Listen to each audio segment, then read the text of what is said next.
Bonjour à tous. Donc moi je suis Franck Albert, je suis cardiologue interventionnel à Chartres et je suis le président donc du CNCH, qui est donc le Collège national des cardiologues hospitaliers. Et j'ai le plaisir de vous retrouver aujourd'hui donc pour notre 6e webinaire hebdomadaire pendant cette période un peu exceptionnelle de confinement suite à cette pandémie Covid. Bon, vous connaissez la marque de fabrique du collège qui est toujours le partage, les échanges, les retours d'expérience.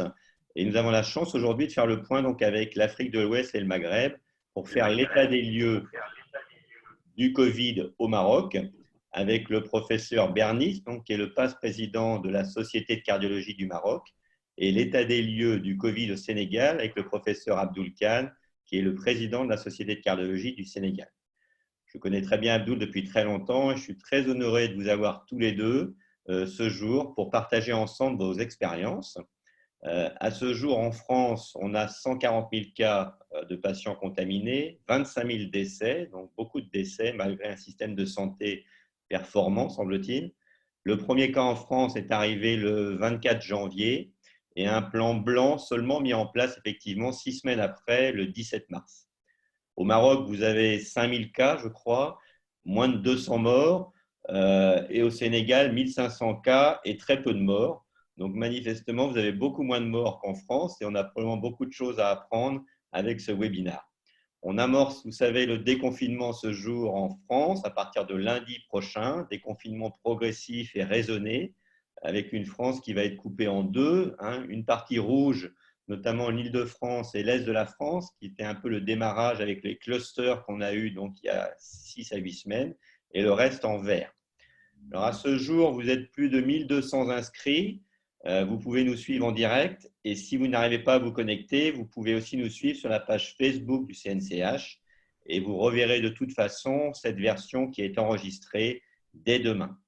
Donc j'ai le plaisir de modérer donc, cette session avec Walid Amara que vous connaissez tous, qui est rythmologue interventionnel à Paris et qui va introduire donc le premier orateur. Et merci encore à Abdoul et Ahmed d'être ici. Walid, c'est à toi. Merci Franck. Bonjour Ahmed, bonjour Abdoul. C'est un plaisir pour moi d'être avec vous aujourd'hui et avec toute l'audience qui nous suit. Effectivement, Franck l'a dit, le Maroc fait de bon élève. Il est souvent cité comme exemple sur beaucoup d'éléments de cette gestion de crise. C'était incontournable d'avoir quelqu'un de la Société marocaine de cardiologie avec nous et on a l'honneur et le plaisir d'avoir le professeur Ahmed Benis, qui est le passe-président de la Société marocaine de cardiologie avec nous et qui va nous parler de la situation de ce Covid-19 au Maroc. Ahmed, je te passe la parole.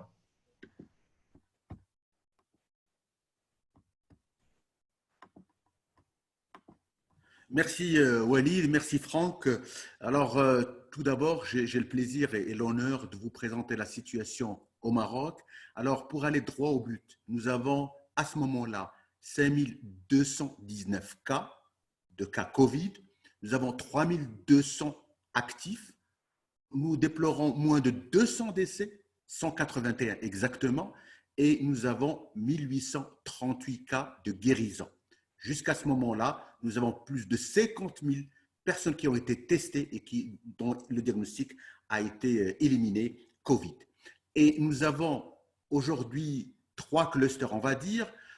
C'est au niveau des grandes régions urbaines, Casablanca Stade 1362, Marrakech-Safi 1091 et Tanger-Tétouan, Hoceima 740. Nous avons des régions où il n'y a presque pas de cas de Covid, par exemple les régions du sud du Maroc, du Sahara du Maroc, et je reviendrai là-dessus. Alors, pour donner des chiffres exacts, Casastat, nous avons 1326, plus de 1000 cas, Marrakech-Safi, plus de 1000 cas, et en troisième position, la région du Nord, Tanger-Tétouan, Al-Hoceima, 740 cas. Alors, quand on voit la courbe des décès à partir des 3 premiers décès, on voit clairement que la mortalité est très basse au Maroc et aujourd'hui, on a 187 décès, on a moins de décès au Maroc et c'est une courbe qui est stable depuis le début de cette épidémie. Comme chacun le sait, le Maroc est un pays jeune. L'âge moyen de la population est de 29 ans pour les hommes et 30 ans pour les femmes. Nous sommes une population de 35 millions d'habitants. Et le Maroc a pris un certain nombre de mesures depuis le début de cette pandémie mondiale. Et ces mesures ont commencé à partir du 2 mars, où le premier cas a été enregistré. C'est un cas d'un ressortissant marocain qui vit en Italie qui est rentré. Deuxième cas a été enregistré, c'est un cas local le 5 mars. Le 9 mars, suspension des vols vers l'Italie, puis suspension des liaisons maritimes. 13 mars, suspension des cours au niveau des établissements scolaires et universitaires. Le 15 mars, suspension des vols internationaux et surtout la création de fonds spéciaux qui a réuni aujourd'hui 30 millions d'euros et qui a répondu de façon extrêmement importante aux besoins économiques du pays. Je reviendrai là-dessus. Il y a une interdiction de déplacement entre les villes, une suspension des lignes ferroviaires. Il y a une instauration du port obligatoire des masques à partir du 7 avril. Il y a un état d'urgence à partir du 20 mars au 20 avril qui a été prolongé au 20 mai. Et au mois de Ramadan, au mois sacré de Ramadan, nous avons une interdiction des déplacements nocturnes durant tout le mois de Ramadan, du 19h à 5h, sauf pour les personnes exerçant dans les secteurs indispensables et vitaux. Un certain nombre de points importants, la distanciation physique, les mesures barrières et les mesures sanitaires. Alors, pour ce qui est des mesures sanitaires, il faut noter que le port du masque est obligatoire et on a au Maroc une fabrication de 7 millions de masques par jour et ça a été possible par, bien sûr, le fonds spécial qui a permis aux structures économiques et structures donc de suivre. Alors, le but de ces mesures, et leur impact est extrêmement important. On a un aplatissement de la courbe avec une baisse du taux d'attaque, de la létalité. Aujourd'hui, on a moins de 50 personnes qui sont en réanimation, dont 20 personnes sont intubées. On n'a pas de saturation de système de santé. Et surtout, on estime que les mesures qui ont été prises auraient permis d'éviter 300 à 500 000 nouveaux cas, 9 000 à 15 000 décès et de 4 600 à 7 700 personnes en réanimation. Alors, voici un indicateur de reproduction. Au niveau national, on estime aujourd'hui, au 5 mai, qui est de 1,01. Alors, cet indice varie 1,09 à Casa, 0,98 à Rabat. Et puis, dans l'oriental, regardez bien, à l'Ayoun ou à Dakhla, il y a la fin de l'épisode épidémique et le R est presque à zéro. Il y a des régions avec un R moins de 0,5, comme Blimellel et comme Souss-Messa. Alors, regardez l'évolution du R qui diminue sans progressif et on a un R estimé à 1,01. Regardez l'évolution journalière des nouveaux cas et de taux d'attaque. On a eu quelque chose comme 4 vagues. Une première vague vers le 3-4 avril, une deuxième vague vers le 17 avril, une troisième vague 21 avril et une dernière vague vers le début mai. Mais aujourd'hui, on peut estimer qu'on est à 100 cas par jour. La dernière grande vague qui a eu lieu, c'est le 19 avril et qui a réuni donc 300 nouveaux cas. Alors, regardez le diagramme avec les différentes vagues et surtout, ce qu'on assiste, c'est la diminution de l'amplitude des vagues qui est en train de diminuer progressivement. Voici l'évolution hebdomadaire des nouveaux cas et du taux d'attaque. Et donc, la semaine où il y a eu le plus d'attaques, c'est cette semaine du 13 au 19 avril et on assiste progressivement à une diminution du nouveau cas et une diminution du taux d'attaque. Voici un autre diagramme avec les nouveaux cas et la moyenne mobile. Et donc, on est aujourd'hui en pleine diminution du nombre du nouveau cas. Et note importante, depuis 2-3 jours, nous avons 0 décès. Chaque jour, on a 90, 100 cas. On a eu quelques clusters au niveau de la gendarmerie il y a 2 jours, au niveau d'un certain nombre de 2 usines, mais tout ça est en train de rentrer dans l'ordre. Quand on voit l'évolution quotidienne des taux de létalité de guérison, le nombre de guérisons augmente, est important, est très important, et à l'inverse, le taux de létalité reste bas, et il est resté bas, stable, et donc je vous signale qu'au Maroc, le protocole qui est utilisé, c'est celui de la bithérapie hydrochloroxine Zithromax. Ce protocole est pratiquement le protocole qui est le plus souvent utilisé. Dans quelques rares cas, on a eu donc recours au léponavir, ritonavir dans certaines cliniques, en cas de forme grave. Mais dans la majorité des cas, c'est l'hydrochloroxine Zithromax qui est utilisée. Dans la majorité des cas, les cas sont bénins, 80% c'est bénin, 17% c'est modéré, et on a 5% qui restent des cas sévères à critiques. À partir du 100e cas, voici l'évolution de la courbe au niveau des différents pays. Vous voyez que le Maroc, comme la Tunisie, on a des courbes qui sont plates par rapport à des pays qui sont l'épicentre de l'épidémie, en particulier l'Espagne, la France et l'Italie. Et puis, en termes d'incidence cumulée, le Maroc a une incidence cumulée de 4,6 cas par 100 000 habitants. On est un peu loin de l'Italie, 243, ou de l'Allemagne, 124, ou encore la France, 135 cas. Et fait important, le taux de létalité est moins de 4%, 3,83% comparativement à la France, qui reste assez élevé, de l'ordre de 12%. Alors maintenant, quand on a donné cette situation, on pense aujourd'hui au déconfinement. Et bien entendu, les scénarios de déconfinement sont en train d'être étudiés. Hier, le Premier ministre marocain est passé à la télévision. On est en train de réfléchir à plusieurs scénarios. La fin de l'épisode épidémique est prévue entre le 16 et le 22 mai. C'est un scénario. Il peut y avoir des cas sporadiques entre le 10 et le 20. On peut avoir aussi une évolution en dents de scie. Alors, plusieurs notes d'incertitude par rapport à la transmissibilité du virus, la proportion inconnue des formes asymptomatiques. Aujourd'hui, on est à une capacité de 2000 à 3000 tests par jour et on espère dans les jours très rapidement arriver vers 10 000 tests par jour en vue des confinements. Et puis, il y a toujours ce problème de résurgence de l'épidémie. Donc, on va y aller vers le déconfinement, mais tout à fait progressivement. Et puis, on est en train de voir les régions où l'épidémie est en phase de plateau, les régions avec une baisse constante du taux de reproduction et les régions où l'épidémie est maîtrisée. Voici les deux scénarios qui sont possibles. Soit on va aller vers un plateau vers le début mai, c'est-à-dire un plateau du R qui, à partir la première semaine des 10 premiers jours, puis ce R va diminuer et on va préparer le déconfinement progressivement.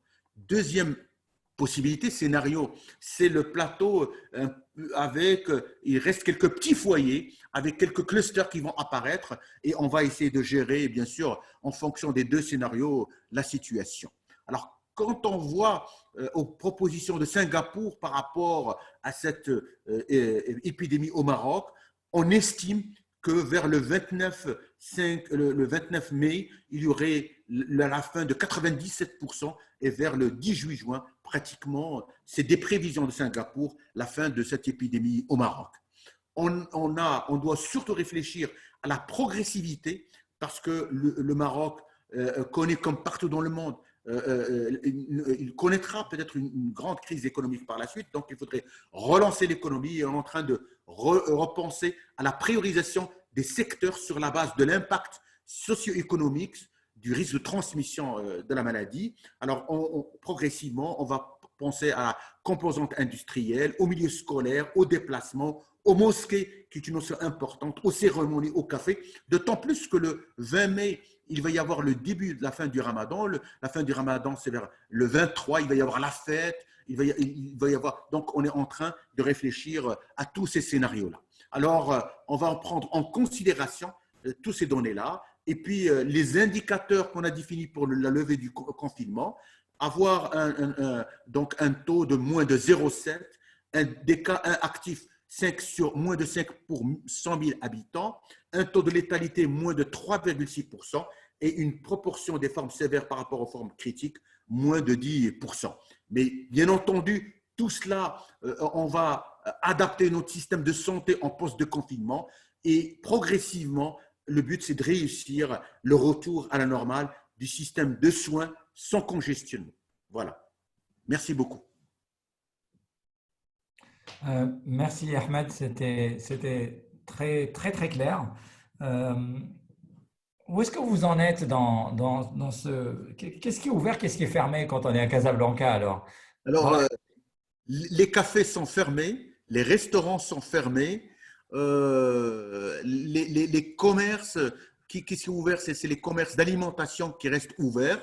À Casa, on se fait beaucoup livrer à domicile. On essaie d'observer le confinement. Alors, parfois, il y a certaines proportions de population qui ne respectent pas tout à fait le confinement. Il y a toujours ces problèmes de personnes qui sont journaliers, de personnes qui travaillent au jour le jour. Il y a parfois certaines difficultés. Mais dans l'ensemble, les autorités sanitaires, les autorités au Maroc essaient de faire observer ce confinement et c'est grâce à ce confinement qu'on a cette courbe qui est plate. Donc, on a une ville qui est relativement calme à Casablanca, très calme, les grandes artères sont vides, mais on a toujours cette impression que demain, au déconfinement, la vie va reprendre et les gens attendent ce moment de déconfinement avec énormément d'impatience, mais surtout de responsabilité. Et là, je voulais saluer la population marocaine qui observe à un grand pourcentage ce confinement. Merci Ahmed. Moi j'ai une petite question. Manifestement, vous avez été très efficace parce que le taux de létalité est très faible. Alors, quels sont les critères? Est-ce que la population est peut-être plus jeune qu'en France? Vous avez fermé aussi de manière très précoce les frontières. Je pense que nous, on a probablement tardé parce qu'entre le 25 janvier et le 17 mars, ça a probablement favorisé les clusters. Vous avez eu beaucoup de masques aussi, ce qui n'était pas le cas. Et du coup, les Marocains mettent tous un masque actuellement quand ils sortent? On est dans l'obligation de porter le masque. Alors, Ouais. ce qui est extrêmement important, c'est qu'au Maroc, le tissu économique a participé à fabriquer, industriel, a fabriqué très rapidement. Il y a eu un fonds d'aide, un fonds qui a réuni 30 millions d'euros aujourd'hui et qui a permis d'injecter dans le tissu industriel, ce qui fait que ce tissu s'est mis rapidement en action. Et aujourd'hui, on estime qu'on fabrique 7 millions. Alors, le coût moyen est de 8 centimes d'euros par masque. Alors, on est dans l'obligation, la police surveille, il y a des amendes pour les gens qui n'observent pas le port du masque. Ça, d'une part. Alors, comment expliquer ces chiffres? Alors, il y a plusieurs explications. La première, c'est le jeune âge. On est dans une population très jeune. On a l'âge moyen de 29 ans à 30 ans. On est dans une population jeune et en bonne santé relativement. Deuxièmement, il y a la chaleur, il y a des régions qui sont chaudes au Maroc où il y a très peu de virus, les régions du sud du Maroc. Il y a aussi ce protocole qui pose des questions, mais au Maroc, ça semble marcher, c'est-à-dire l'hydrochloroxine, Zitromax. Et pour l'hydrochloroxine, on est en contact permanent avec les infectiologues qui nous envoient les électrocardiogrammes par WhatsApp et on répond dans la minute ou la seconde qui suit sur la possibilité d'utiliser l'hydrochloroquine. On n'a presque aucun signal négatif sur le plan électrique de torsade de pointe par rapport à l'utilisation de l'hydrochloroquine. Il y a un effet aussi important, c'est que tous les patients qui sont malades sont hospitalisés soit en hôpital, soit en clinique privée, et il y a une sortie de surveillance dans les hôtels médicalisés par rapport aux personnes qui sont en contact et qui sont à très haut risque. Il y a aussi les décisions politiques qui ont été prises très, très rapidement. Et la fermeture des écoles, la fermeture des frontières, ça a été pris extrêmement rapidement. Et il y a quelque chose qui a aussi frappé l'esprit, c'est cette vague de mortalité en Italie qui avait frappé les esprits, qui avait frappé et qui a poussé les gens aussi à se dire que c'est sérieux. Et aussi, il y a un autre facteur qui est important, qui fait la différence avec la France, c'est que les vieux au Maroc vivent en famille. Ils ne vivent pas en EHPAD. Et ça, c'est très important. Et tout un chacun est conscient, les jeunes, qu'en observant le confinement et en observant les règles strictes, les barrières, en fait, il ne va pas uniquement sauver sa vie, mais aussi la vie de ses parents et de ses grands-parents, parce que dans beaucoup de familles au Maroc, les gens vivent à plusieurs, en enfants, famille, père et grand-père. Donc, c'est dans cet esprit-là que les Marocains, avec énormément de responsabilités, ont observé ce confinement. Merci. Franck, je te passe la parole. Alors, on va enchaîner donc avec le deuxième orateur, donc, qui est Abdoul Khan. Abdoul est un ami, donc je connais bien le Sénégal depuis de nombreuses années, donc je suis très heureux de t'avoir parmi nous, de te voir dans ta maison où j'ai déjà été plusieurs fois. Et donc, tu vas nous faire un petit peu l'état des lieux du Sénégal et puis un petit peu l'actualité sur le traitement. Et ça nous permet un petit peu d'avoir ce retour un petit peu sur le Sénégal et le regard du Sénégalais. À toi, Abdoul. Merci Franck. C'est un immense plaisir. Encore une fois, merci à toi, à Walid et au collège. C'est un regard sénégalais et africain. Comme vous avez pu le sentir à travers la présentation d'Ahmed, l'Afrique a un peu plus eu le temps de voir venir. Vous le voyez sur cette image que pendant longtemps, l'Afrique a été épargnée alors que l'épidémie se propageait rapidement dans le reste du monde.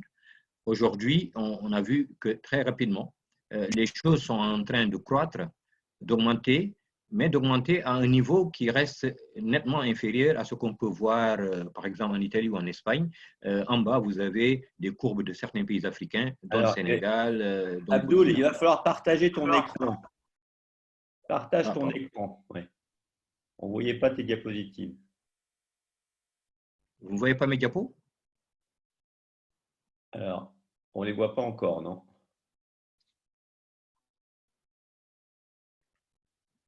Donc, je repartage. Ça y est, voilà. Je reprends alors. Voilà, là, on les voit. Tu peux reprendre. OK.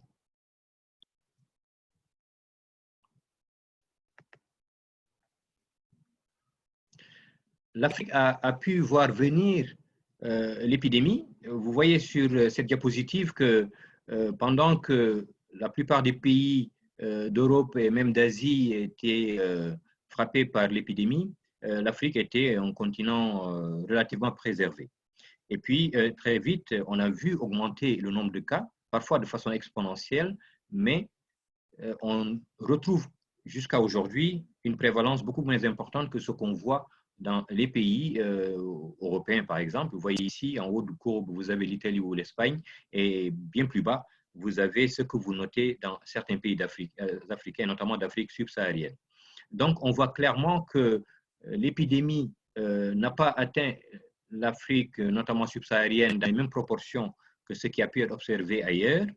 Et il faut quand même souligner qu'on y est, puisque nous avons dépassé le cap de 50 000 cas. On dirait que c'est beaucoup moins que ce qui est observé dans l'un ou l'autre pays européen ou aux États-Unis. Nous avons une létalité relativement faible qui se rapproche de ce que Ahmed a décrit tout à l'heure. Si on reprend les statistiques africaines de façon générale, nous sommes à environ 4%. Et puis, il faut bien noter que les pays d'Afrique subsaharienne, pour beaucoup, n'ont pas encore atteint le pic. Et on ne sait pas trop où on va. Et on a encore des alertes alarmistes de l'OMS qui nous prédisent le pire, même si certains pensent que peut-être que nous n'aurons pas un pic aussi important qu'on a imaginé jusqu'à présent. Mais vous voyez ici les différentes prévalences des épidémies. Vous avez vu avec Ahmed ce qui se passe en Afrique du Nord, où la prévalence est relativement plus importante. C'est le cas également en Afrique du Sud. Mais pour les autres pays africains, au pire, on tourne autour de 1000-1500 cas. Et généralement, on a un nombre de cas qui reste nettement moins important, qui se compte en termes de centaines de cas seulement. Sur le cas précis du Sénégal, nous sommes à 1500 cas, 611 sont guéris. Nous avons eu 13 décès. Un expatrié français a été évacué, mais qui est finalement décédé. Et puis, les autres sont encore sous traitement, si je peux appeler ainsi l'association hydroxychloroquine-azithromycine. Mais nous voyons, nous, au Sénégal, maintenant, que nous allons probablement vers le pic, avec une croissance exponentielle. Alors, il faut bien sûr prendre avec des pincettes nos statistiques, puisque nous n'avons que 2 laboratoires. Nous avions un seul laboratoire qui faisait les tests de dépistage, c'est l'Institut Pasteur de Dakar, et puis une autre institution privée s'y est rajoutée. Nous sommes passés de quelques dizaines de tests réalisés à 1000 tests par jour, et on peut donc imaginer que l'augmentation est certainement due à la propagation de l'épidémie, mais due aussi en partie au simple fait qu'on dépiste mieux et donc on a beaucoup plus de cas. La propagation de l'épidémie est en train de faire un maillage de tout le pays. Aujourd'hui, nous avons 11 régions sur les 14, donc nous avons encore 3 régions épargnées. Et les clusters, c'est les 2 plus grandes villes, c'est Dakar et une autre agglomération qui est une cité religieuse, qui est la 2e ville du Sénégal. La létalité, je vous ai dit, c'est 13 décès ce jour, mais il y a, je crois, un problème qui peut nous interroger. De plus en plus, nous avons des décès à domicile. Et ces décès à domicile peuvent aussi signifier que nous ne dépistons peut-être pas assez, que certaines personnes ont la maladie, qui n'est pas dépistée, s'aggrave et décède. Donc, c'est a posteriori qu'on fait le diagnostic de Covid.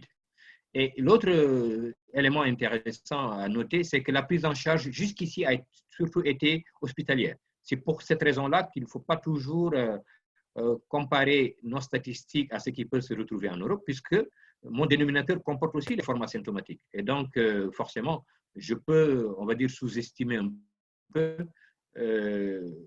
la vraie prévalence ou la létalité chez nos patients. Alors, quelles sont les mesures? Les mesures se rapprochent un peu de celles qu'a décrites Ahmed, sauf que chez nous, il n'y a pas vraiment de confinement. Les gens circulent, on va dire, librement à l'intérieur de leur ville. Et puis, le soir, de 20h à 6h du matin, il y a couvre-feu où la circulation est réglementée. Le transport interurbain et aérien, c'est ça qui est contrôlé et interdit. Nous avons également les mécanismes que Ahmed a évoqués tout à l'heure, un fonds dit de résilience socio-économique. Le port de masque n'a été rendu obligatoire que depuis 2 semaines. Et puis, chez nous, il reste la problématique du respect des mesures de distanciation physique, puisque dans la vraie vie, les gens circulent. Dans la vraie vie, les gens ne portent pas toujours leur masque. Et dans la vraie vie, les gens qui sont confrontés à la survie quotidienne, évidemment, vont transgresser un certain nombre de règles parce qu'ils ont besoin de maintenir une activité économique qui était déjà précaire. Et donc, oui, on a encore beaucoup de clusters, on a encore beaucoup de rassemblements. Et dans certaines parties de nos villes et de nos agglomérations, on retrouve finalement la vie trépidante qu'on a connue même avant l'épidémie, même si globalement, on peut considérer que même dans une ville très animée comme Dakar, clairement, il y a une diminution des activités au quotidien. Alors, pourquoi pense-t-on que les choses sont un peu différentes en Afrique? Bon, on peut se poser la question du virus. Est-ce la même chose? Est-ce qu'il y a une mutation? Qu'est-ce qui se passe réellement dans l'évolution du point de vue virologique? Bien sûr, c'est un questionnement sur lequel il faudra apporter une réponse. Une autre question qu'on peut se poser, c'est l'autre n'est peut-être pas le même. Est-ce qu'il y a une sorte d'immunité qu'on a pu développer, puisqu'on sait tous que l'environnement, les maladies, le système de vaccination n'est pas le même en Afrique, et donc ça peut éventuellement avoir un impact sur la propagation d'une épidémie. Mais je pense qu'un des arguments qui peuvent être une piste sérieuse scientifique, c'est bien sûr l'âge. Ahmed a dit, nous avons une population très jeune, et il faut savoir que nous n'avons que 10% de personnes de plus de 60 ans atteintes Covid. Donc, si vous me dites quel est le prototype du sujet atteint Covid à Dakar, au Sénégal, c'est le sujet de 30 ans, à ou post-symptomatique, et vous imaginez que ce n'est pas la personne chez qui on s'attend à la plus grande létalité, d'autant qu'il n'y a aucune comorbidité généralement. On s'est posé la question de l'environnement. Je réponds en même temps aux questions que je reçois. Oui, on a évoqué des pistes sur la chaleur et tout ça. Je pense que ce qu'on peut retenir aujourd'hui de façon ramassée, c'est qu'on ne peut pas considérer que c'est une piste, on va dire, affirmée, puisqu'il faut vraiment des températures très importantes, nous disent les spécialistes, qui ne sont pas des températures ambiantes, même dans nos pays où on peut frôler les 50 degrés. Donc, ce n'est pas vraiment une explication qu'on peut retenir. Une autre explication du mode de propagation, c'est qu'on sait très bien que même si les Africains voyagent beaucoup, nos aéroports ne sont quand même pas des aéroports où les échanges au niveau du trafic aérien, par exemple, dans nos pays d'Afrique subsaharienne, ne sont pas tout à fait les mêmes, car aussi Charles de Gaulle. Et donc, peut-être que cette interconnexion entre l'Afrique et le reste du monde, qui peut être moins importante que ce qu'on peut voir ailleurs, a pu faire que la transmission ne s'est pas faite de la même manière. Et puis, est-ce que nous avons des faiblesses? Bon, ça, évidemment, oui, mais est-ce qu'il y a des forces? Bon, on a vu qu'il y a une progression plus lente. Nous savons que nous avons des systèmes de santé qui ne sont pas les plus résilients au monde, mais cette progression lente nous donne quand même un peu plus la latitude de nous y préparer. Notre population est jeune, je l'ai dit. Nous avons un vécu des épidémies. Et je pense que malheureusement, l'Afrique a quasi des cycles d'épidémies qui sont beaucoup plus fréquentes. Et ce qui fait que nous avons quand même su nous préparer par rapport à ça. Après Ebola, la plupart des pays africains, le Sénégal et les autres, ont créé des centres d'urgence épidémique. Et donc, voilà, on s'est un peu préparé à avoir ce genre de situation. Et ça peut expliquer aussi que notre riposte puisse être un peu meilleure que ce qui aurait pu se passer si on ne se posait pas ces questions. Et donc, on peut éventuellement ne pas être aussi pessimiste que ça. Peut-être qu'on peut arriver à endiguer les choses. Mais on a beaucoup de faiblesses. L'une des faiblesses, c'est la pauvreté et les inégalités sociales. Je l'ai dit tout à l'heure, même si les preuves scientifiques nous disent « confinez-vous », nous disent « portez le masque », nous disent « évitez d'être en contact les uns et les autres », il se trouve qu'objectivement, celui qui vit au quotidien, celui qui doit aller chercher pitance ne va sûrement pas respecter ces consignes. Les paysans doivent absolument commencer à cultiver la terre, l'hivernage ou la saison des pluies, et donc la période de l'agriculture va venir dans un mois. Et la question de transgression de toutes les mesures qui ont été édictées jusqu'ici peuvent se poser. Une autre réalité, c'est les fameux marchés que ceux qui connaissent l'Afrique connaissent très bien. Aujourd'hui, ces marchés, étant fermés dans certaines zones, notamment rurales, posent problème puisque c'était le poumon économique de ces zones rurales. Et donc, on voit de plus en plus des voix se lever en disant on ne peut pas continuer comme ça, puisque c'est comme ça qu'on vivait. Donc, il y a une réalité sociologique qui peut fragiliser éventuellement la riposte, même si les scientifiques disaient le contraire. Et puis, même si je dis que la population est jeune, nous avons quand même beaucoup de comorbidités. Nous avons, même pour rester dans notre domaine de la cardiologie et du cardiométabolique, nous avons quand même beaucoup d'hypertendus plus jeunes que ce que vous avez peut-être en Europe, nos diabétiques, et souvent ils sont plus jeunes, mal contrôlés, et avec beaucoup de comorbidités, de facteurs de risque. Donc, ce qui fait que, oui, on a, et ceci explique d'ailleurs pourquoi nous avons une létalité chez des sujets dont l'âge moyen est de 50-60 ans. Ce n'est pas 80 ans chez nous, c'est 55-60 ans. Et donc, c'est aussi une faiblesse. Et puis, bien sûr, l'une des faiblesses, c'est que la fiabilité des données. J'ai été épaté par les jolies courbes d'Ahmed. Je n'aurais pas pu en faire autant parce que simplement, on en est un peu encore là. Ce ne sont pas des dépistages systématiques. 1000 tests, c'est pas mal, mais 1000 tests ne prédisent pas forcément ce qui se passe à l'échelle nationale. Et je rappelle qu'évidemment, les deux laboratoires sont dans la capitale et donc les zones les plus reculées, on ne peut pas toujours dire qu'ils ont une prévalence qui peut être estimée de façon fiable. Et puis l'autre chose que, en tout cas, nous, scientifiques, sentons un peu, c'est une faible implication des sociétés savantes. Autrement dit, comment on prend en charge un patient Covid? Quels sont les éléments evidence-based ou même basés sur notre expérience? On va dire que ce n'est pas encore bien dit et écrit sur les protocoles. Et c'est aujourd'hui, j'y reviendrai d'ailleurs très vite, que nous avons pris sur nous. La Société sénégalaise de cardiologie d'abord, qui a été d'être un fer de lance de cette approche-là, en fédérant un maximum de sociétés savantes, en disant, les amis, mais voyons ce que dit la littérature, discutons des cas sévères et ayons des protocoles de prise en charge. Et puis, l'autre faiblesse, c'est encore une fois que la communication est un peu trop verticale et l'appropriation communautaire fait parfois un peu défaut. Évidemment, quand on parle de l'Afrique et d'une crise sanitaire, on pense aussi à la faiblesse de son système de santé.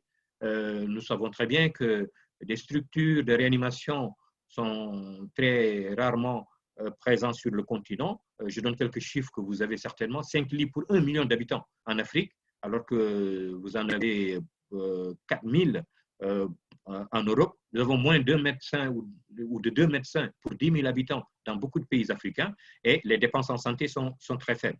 Et quand vous regardez l'Afrique et ses cinquantaine de pays, vous en avez une bonne quarantaine de pays qui n'ont pas, ce n'est pas 2000, c'est 200 respirateurs fonctionnels. Pour dire les choses très simplement, je ne vois pas, je connais bien les pays d'Afrique francophone subsaharienne, je ne vois pas 2 ou 3 pays capables de mettre 100 personnes ventilation assistée si l'indication se posait. C'est difficile à tenir ou alors on le ferait en n'intubant plus les autres urgences médicales. Alors, les faiblesses aussi, c'est bien sûr la fragilisation du système sanitaire. Cette diapositive, juste pour vous montrer que nos salles d'angioplastie, à un moment, on flottait un peu, alors qu'on n'en a pas beaucoup, hein, nous n'en avons que 5, mais à un moment, l'activité a été réduite de façon drastique parce que les malades ne venaient plus. Et c'est seulement maintenant, là, cette diapositive que je tiens du professeur Moguri montre que les choses commencent à reprendre petitement, alors que notre activité de cardiologie interventionnelle, qui est assez jeune, commençait un peu à prendre son allure, est en train d'être refrénée à nouveau. Et même, là aussi, on peut le prédire, hein, bientôt, toutes les maladies-là chroniques et non syndrome coronarien vont revenir dans les hôpitaux. Ça va être une vague et il faut qu'on s'y prépare. Mais l'un des problèmes, c'est que malheureusement, aujourd'hui, nos maigres moyens sont plus réorientés vers la riposte Covid. Et vous imaginez bien que mettre un pacemaker, faire une angioplastie primaire pourrait être problématique, ou même tout simplement avoir les médicaments nécessaires dans le cadre de la prise en charge d'un patient admis en unité de soins intensifs. Et il y a donc ce paradoxe africain qu'il faudrait discuter un peu. La létalité est faible, certes, mais les quelques cas de décès surviennent chez des sujets relativement majeurs. Ça, je crois que ça doit nous interroger. La létalité, encore une fois, si elle est faible, il faut se rappeler qu'il y a probablement une sous-estimation de cette létalité. Et puis, ceci, d'autant plus qu'on a une forte létalité chez des sujets âgés, mais qui se fait de plus en plus au niveau communautaire. Donc, ce qui veut dire que ce que nous comptons dans les hôpitaux, ce n'est peut-être pas la vraie réalité du terrain. Et quelle est la prise en charge concrète? Nous avons là également, comme Ahmed l'a dit, un comité de gestion des épidémies. Je pense, moi, que l'approche est un peu verticale et un peu moins inclusive. C'est vraiment du up-bottom. Donc, quand je discute avec la plupart des scientifiques, ils disent je ne suis pas au courant. Et Dieu sait que je suis en train de parler des vrais leaders des différentes sociétés savantes. Et donc, ça pose un peu problème. Pas de protocole de suivi, mais comme je vous ai dit, aujourd'hui, nous avons pris sur nous de travailler et de faire en sorte qu'on fédère le maximum de gens. Et la bonne nouvelle, c'est aussi que ceux qui sont à un niveau de décision sont en train tranquillement de nous dire envoyez-nous nos schémas thérapeutiques. Vos schémas thérapeutiques parce que ça nous intéresse. Et évidemment, nous n'avons pas encore évalué de façon exhaustive ces schémas. Alors, vous m'avez dit qu'il y a un médicament intéressant venant de la France qui s'appellerait l'hydroxychloroquine. Évidemment, vous savez bien qu'il y a un mage de Marseille, mais je voudrais quand même vous dire que c'est aussi un Sénégalais, puisque le professeur Didier Raoul est un Sénégalais, il y est né. Et si je montre cette diapositive, c'est pour vous dire simplement qu'il y a une grande dimension émotionnelle par rapport à l'hydroxychloroquine au Sénégal. Il y a un savant, on va dire, ou un druide français, né au Sénégal, qui a découvert une formule qui peut nous sauver. Si vous dites aujourd'hui aux Sénégalais que cette formule ne marche pas, vous pouvez les vexer un tout petit peu. Bien sûr, il n'y a pas que lui. Il y a d'autres gens qui sont très loin des contraintes africaines qui ont appuyé et qui disent que ça marche. Et donc, forcément, au Sénégal, on dit aussi la même chose. Mais il n'y a pas que lui. On était content qu'il y ait un druide marseillais. Aujourd'hui, c'est des druides africains d'Afrique qui nous disent que l'artémésine marche. Alors, si je parle de tout ça, c'est juste pour vous dire que malheureusement, oui, nous sommes à fond dans le schéma hydroxychloroquine azithromycine. Mais malheureusement, je peux le dire puisque je fais partie théoriquement du premier projet d'étude, puisqu'il faut bien une surveillance cardiologique, il faut bien un certain nombre de choses qu'on fait. L'étude n'a pas encore démarré. C'est-à-dire nous n'avons encore aucune étude qui démarre. Il est encore avec le comité d'éthique qui va nous dire, allez, top départ, allez-y. Alors pour l'artémisia, évidemment, puisque ça s'est décidé à un niveau supérieur des chefs d'État, là aussi, même chose, on roule à fond. Donc, nous avons des pistes et systématiquement, nous donnons l'hydroxychloroquine azithromycine. La seule chose que je peux vous dire, en tant que président de la Société sénégalaise de cardiologie, nous avons mis en place une astreinte H24 de lecture des ECG de tous les patients. On peut vous dire que pas de QT long qui pose problème, pas de problème. Parce que nous relisons tous les ECG, ça nous le savons. Nous n'avons même pas le background clinique derrière, puisque nous donnons des avis et puis c'est tout. Alors, nous n'avons pas d'expérience documentée, clairement. La seule expérience, d'ailleurs, c'est par voie de presse que le comité national a présenté. Bon, je vous le présente par acquis de conscience, mais c'est juste pour dire que hydroxychloroquine, azithromycine, vous gagnez 2 jours d'hospitalisation. C'est tout. Vous imaginez bien, je n'ai pas de données sociodémographiques, je n'ai absolument rien d'autre, ce n'est pas publié. Donc, pour dire les choses simplement, nous le donnons, c'est empirique. Nous pensons que ça semble marcher, mais il n'y a absolument aucune étude. Et comme je vous ai dit, la première étude devrait démarrer, mais elle n'a simplement pas encore démarré. Alors, en attendant, qu'est-ce que moi je pense de tout ça? C'est qu'il nous faut évaluer la prise en charge. Il faut qu'on arrive à identifier les insuffisances. Et nous sommes en train, nous, de nous faire des revues bibliographiques multidisciplinaires. Nous sommes en train de mettre en place des fiches techniques pour praticiens. Nous sommes en train de faire des staffs de toutes les formes qui pourraient poser problème dans une approche multidisciplinaire. Par exemple, comment anticiper sur les formes graves? Quel indicateur CRP, D-dimère, par exemple, nous pouvons rajouter au bilan pour permettre aux gens de ne pas arriver à ces formes graves. Et ça, nous le rendons aujourd'hui systématique. Ça ne s'est pas décidé au niveau central, mais nous avons décidé, nous, qu'au niveau hospitalier, et même dans les régions les plus reculées, nous pouvons donner un avis, on discute les patients comme on le ferait au lit du malade, et nous permettons aux gens donc de réajuster la prise en charge. Et nous sommes dans cette dynamique-là et nous espérons, ça nous évitera d'avoir de plus en plus des formes graves qui, comme vous pouvez l'imaginer, peuvent être problématiques. Et l'autre bonne nouvelle, c'est que aujourd'hui, les autorités sanitaires commencent quand même à nous dire, bon, écoutez, nous n'avions pas de support, envoyez-nous nos supports. Les autorités sanitaires nous disent, vous, sociétés savantes, donnez-nous des messages à l'endroit des populations. Et puis, nous sommes en train aussi de réfléchir sur des pistes de recherche opérationnelle. Alors, conclure, vous avez bien vu que malheureusement, les pays africains ont beaucoup de limites dans le système sanitaire, sur leurs ressources financières, mais aussi il y a une vraie contrainte sociologique qui fait qu'il y a des mesures, même si elles étaient scientifiquement prouvées, qui pourraient poser problème dans l'application sur le terrain.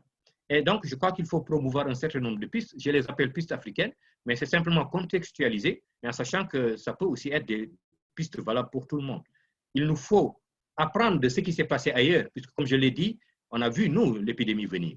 Il nous faut diffuser des informations sur les meilleures pratiques et les actualiser au fur et à mesure que nous apprenons de ce qui se passe. Il faut adapter régulièrement les mesures de santé publique en tenant compte des différentes situations épidémiologiques de cette pandémie. Et malheureusement, on n'a pas d'études multicentriques et je pense qu'il est fondamental que ce soit hydroxychloroquine, azithromycine, que ce soit vaccin ou toute autre piste sérieuse, qu'on ait des études multicentriques africaines et même mondiales pour qu'enfin on puisse apporter une réponse. Et je pense qu'il nous faut aussi avoir un accès équitable aux équipements. Et ma crainte, c'est qu'en pensant un peu trop à Covid, qu'on oublie le reste du système sanitaire. Et finalement, la létalité va être encore plus forte parce qu'on a oublié le paludisme, on a oublié les syndromes coronariens, on a oublié les autres maladies. Donc, il nous faut absolument trouver le juste milieu par rapport à nos différents défis sanitaires. Mais tout cela veut dire qu'il faut, et malheureusement ça manque aussi dans notre pays, il n'y a pas une vraie interdisciplinarité. Les cardiologues discutent peut-être entre eux, les infectiologues peuvent parfois avoir tendance à gérer les choses de leur côté, et il nous semble important d'avoir aujourd'hui des plateformes dans lesquelles tout le monde travaille. Voilà donc ce que je voulais dire, en espérant qu'un médicament miracle africain nous y aide, mais ce n'est hélas pas encore d'actualité. Merci. Merci Abdoul, c'est toujours un plaisir de t'écouter. Alors on va essayer de faire des questions courtes et des réponses courtes, puisqu'il nous reste à peu près donc un quart d'heure et il y a beaucoup de participants en ligne, beaucoup de questions. Et donc je vais te poser la première question à Abdoul et puis ensuite on pourra peut-être échanger avec Abdoul et Ahmed. Alors tu as parlé donc de Didier Raoult, effectivement, tu as pu suivre la polémique un petit peu en France. En tout cas, beaucoup d'entre nous, comme moi, espèrent effectivement que l'association marche. Mais c'est vrai qu'il manque encore les études randomisées, comme tu l'as dit, scientifiques, et les études sont un peu pour l'instant peu d'effectifs et ce n'est pas toujours randomisé. Alors, pour une question pratique sur l'hydroxychloroquine ou la nivaquine que vous utilisez vous depuis très longtemps, quelle est votre attitude sur la chloroquine pendant la grossesse? L'azithromycine, est-ce que vous la donnez aussi chez les femmes enceintes et les enfants? Et est-ce que vous surveillez le QT? Il y a eu des cas, semble-t-il, qui ont été par l'autorité de santé sur des torsades de pointe avec une alerte en France. Nous, on n'en a pas vu. On a vu quelques QT qui s'allongeaient, mais jamais au-dessus de 500 millisecondes. Donc, quel est votre retour d'expérience là-dessus?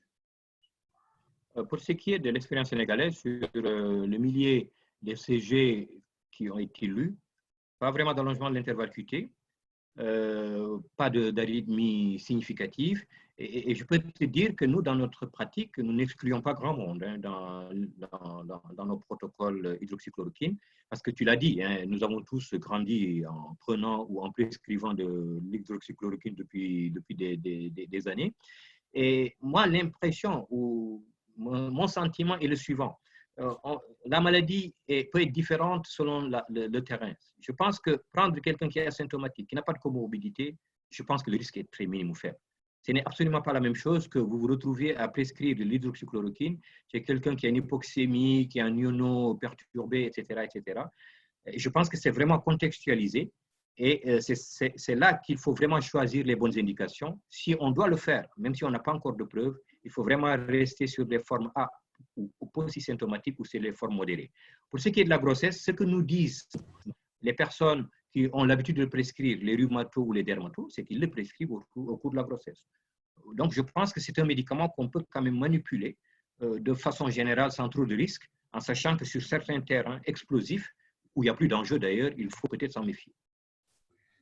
Merci Abdoul. Ahmed, j'ai une question concernant justement toujours ce faible nombre de cas que vous avez par rapport, lorsqu'on compare par rapport à la France et les hypothèses. Je pense que tu as bien expliqué l'hypothèse de la jeune. Il y a peut-être l'hypothèse du gradient nord-sud. Est-ce qu'il y a l'hypothèse aussi de la vaccination contre le BCG? J'ai vu plusieurs médecins dans l'audience posent cette question de la vaccination contre le BCG. Oui, effectivement, on a un certain nombre de pistes. Le BCG, la jeunesse de la population. On est tous vaccinés au BCG au Maroc, et donc c'est une vaccination obligatoire. Alors, est-ce qu'il y a aussi moins de prédisposition génétique? Est-ce qu'on a une meilleure réponse immunitaire cellulaire? Ben, tout ça, ce sont juste des pistes, mais pas des certitudes. Donc, la piste du BCG a été énormément étudiée, a été énormément évoquée, mais est-ce que ça explique les formes relativement frustes? Est-ce que ça explique une meilleure immunité? Est-ce que ça explique que les gens font moins de formes ou parfois sont en contact virus en restant asymptomatiques? Ce sont tout à fait des pistes que nous avons.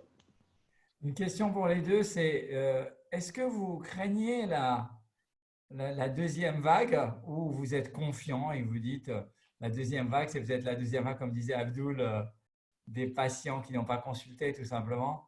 Alors, je réponds avant Abdoul. Hier, on a eu, je vous donne un peu mon avis. Moi, je suis un peu d'avis du professeur Raoult qu'il n'y aura pas de deuxième vague et que c'est plus un fantasme qu'une vérité. En tous les cas, on regarde beaucoup l'Allemagne, ce qui va arriver en Allemagne et en France, et on va voir. Ça, d'une part. D'autre part, au Maroc, nous avons plusieurs scénarios. On a vu cette éventuelle deuxième vague.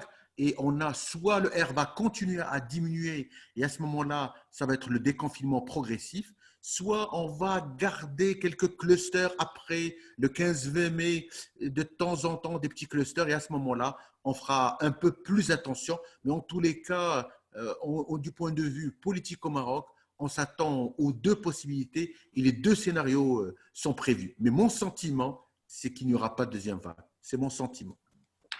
Alors moi, je voudrais juste rappeler une petite référence historique. Il faut quand même se souvenir que la dernière grande pandémie qui ressemble à celle-ci, c'était la grippe espagnole. Elle nous a quand même pris plus d'un an. Moi, mon idée, c'est peut-être la suivante. Oui, sûrement, on va devoir arriver à une situation un peu plus normalisée. Mais à mon avis, l'humanité va devoir quand même cohabiter avec ce méchant virus pendant un certain nombre de mois, pour ne pas dire peut-être une petite année. Et je crois qu'il faut simplement se réajuster, tout simplement. Mais je crois qu'on va quand même avoir le coronavirus, comme on aura le paludisme et d'autres situations. Il faudra faire face, au moins pendant plusieurs mois encore. Abdoul, on a une question d'un néphrologue sénégalais qui est Mansour. Est-ce que c'est possible d'appliquer l'immunité collective au Sénégal? La question fait débat. Moi, je n'en sais rien du tout parce que je me demande d'ailleurs s'il n'y a pas une forme de dissémination collective du microbe, puisque je vous l'ai dit, je m'intéresse beaucoup à la dimension sociologique des choses et je passe dans les quartiers populaires dont parlait Ahmed tout à l'heure et je peux vous dire que les gens, pour l'essentiel, dans ces quartiers-là, continuent à être comme ils sont. Alors, qu'on me dise que le corona n'y circule pas, me paraît être une hypothèse très peu vraisemblable. Maintenant, la version officielle au Sénégal est la suivante. c'est un crime de lèse-majesté où il ne faut absolument pas en parler parce que c'est favoriser la dissémination du virus et de ses acolytes et ça peut être mortel à tout le monde. Mais scientifiquement, oui, le débat se pose aujourd'hui. Nous restons prudents. Je pense qu'il faut être raisonnable. Il ne faut pas aller vers cette piste de l'immunité collective. Mais ma crainte, c'est que dans la vraie vie, le virus circule quand même beaucoup plus que nous, on l'imagine. Merci Abdoul. Est-ce qu'il y a plusieurs questions de nos collègues? Ahmed, on nous demande notamment chez les patients insuffisants cardiaques, finalement, qu'est-ce que vous avez mis en place pour faire en sorte que ces patients ne contractent pas l'infection, pour garder le contact avec vos patients? Comment vous gérez cette situation-là? C'est une excellente question. Donc, on gère tout ça. D'abord, on recommande à nos patients de ne pas arrêter leur traitement, de suivre leur traitement, d'être très attentifs aux symptômes les plus importants d'urgence, douleur thoracique, essoufflement important, palpitations anormales. Et puis, on reste en contact énormément avec nos patients par télésurveillance, par WhatsApp. On communique énormément avec nos patients par WhatsApp. Et donc, on est à l'écoute régulière. Les patients nous envoient leur bilan, leurs symptômes, on ajuste le traitement. Alors, le principe, tous les patients qui sont stables, qui prennent leur traitement, qui ne posent aucun problème, restent chez eux. Et les patients qui décompensent, à ce moment-là, on peut les hospitaliser pour des hospitalisations courtes. Et on fait un triage aussi par WhatsApp, si tu veux. Alors, à ce moment-là, les patients qui ont des douleurs, on essaie un peu de déchiffrer les douleurs thoraciques suggestives du syndrome coronaire. Parfois, quand c'est un peu pas tout à fait typique, on demande des troponines, NT-proBNP et les didymères. C'est les 3 marqueurs qu'on demande en général. Et au moindre doute, on les envoie rapidement.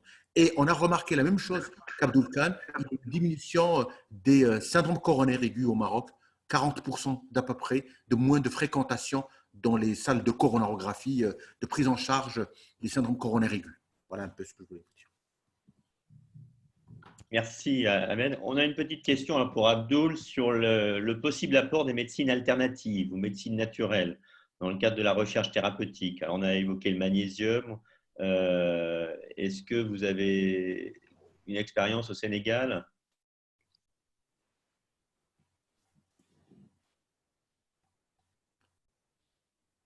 C'est important qu'on puisse envisager, qu'on puisse tenir compte du potentiel qui peut exister éventuellement en Afrique. Mais je crois qu'on est en situation de crise. Il nous faut essayer d'avoir quelques pistes qui nous paraissent être les plus sérieuses et les plus logiques et qu'on puisse appliquer les bons protocoles, avoir de bonnes études pour y répondre. Et je pense qu'il ne faut pas trop qu'on disperse nos efforts. On a beaucoup d'hypothèses. Ça va du magnésium au zinc en passant par l'artémisia. Mais je crois que restons lucides et scientifiques. Choisissons 2 ou 3 bonnes pistes. Engageons-nous dans de bonnes études randomisées. Ayons des preuves scientifiques fortes. Et nous sommes en crise et nous ne pouvons pas tout faire, hélas. Et après, on pourra toujours réfléchir sur d'autres études éventuellement, mais je pense qu'il ne faut pas trop se disperser.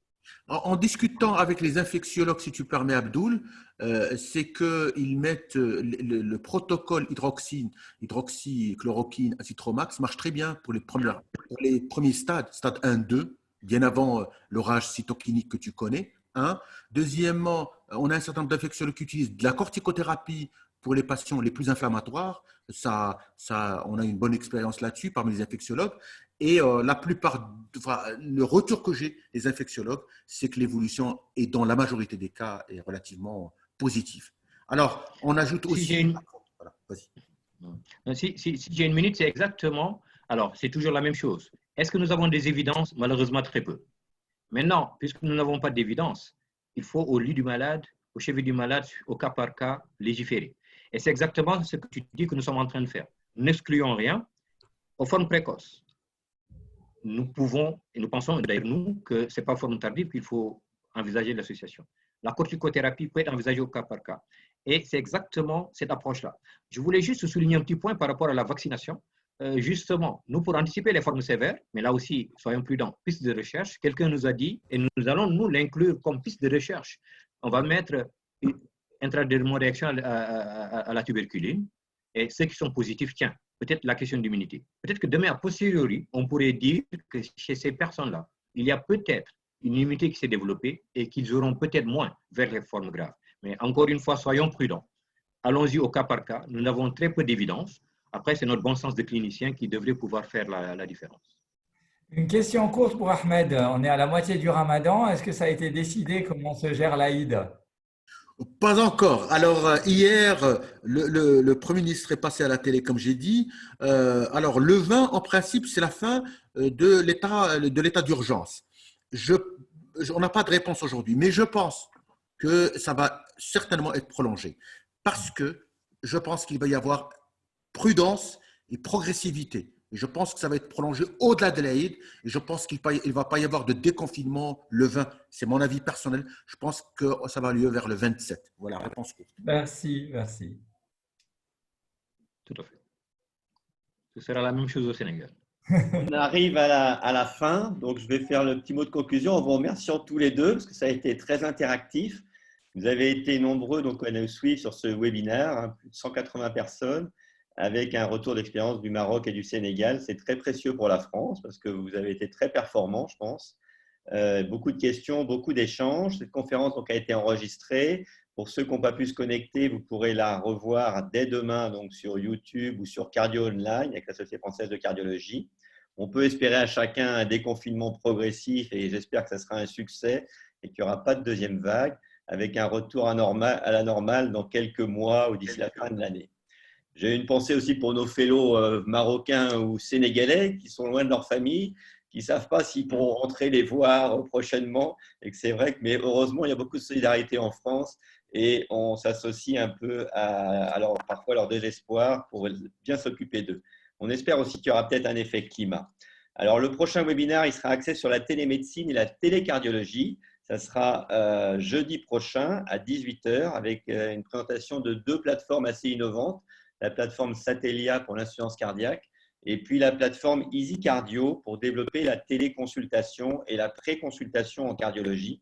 On a l'impression que cette crise va avoir un effet sur l'industrialisation de la télémédecine et j'espère qu'on va apprendre aussi beaucoup de choses. Donc, merci Ahmed et Abdoul et on vous invite à notre congrès à la fin de l'année à Paris avec plaisir. J'espère qu'il aura lieu en présentiel. Ce sera le 25 novembre à Paris. Et puis, on vous dit à très bientôt et prenez soin de vous. Au revoir à tous. Merci beaucoup. Au revoir. Merci Franck, merci Walid. Merci Franck, merci Walid, merci Abdoul. À bientôt. Merci Ahmed. Au revoir, à bientôt. Un grand plaisir comme d'habitude. À bientôt.